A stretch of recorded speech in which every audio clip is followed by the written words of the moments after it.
Iran dikabarkan telah menyiapkan rudal-rudal baru dengan kemampuan yang diklaim jauh lebih canggih sebagai tanggapan jika Israel kembali melancarkan serangan.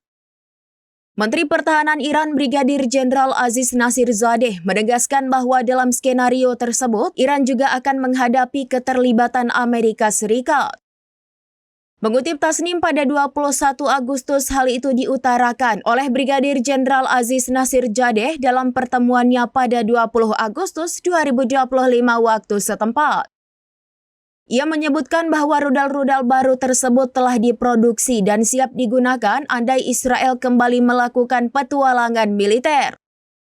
Nasirzadeh menjelaskan bahwa dalam perang baru nanti, Iran tidak hanya akan menghadapi Israel, tetapi juga seluruh dukungan logistik, intelijen, dan militer dari Amerika Serikat. Ia menambahkan bahwa rudal-rudal Iran memiliki potensi besar untuk mengenai sasaran dengan sempurna, menyebabkan kerusakan parah pada Israel dan sekutunya, serta memiliki kemampuan rudal yang jauh lebih kuat dibanding masa lalu yang belum dimanfaatkan.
Download Tribun X sekarang, menghadirkan lokal menjadi Indonesia.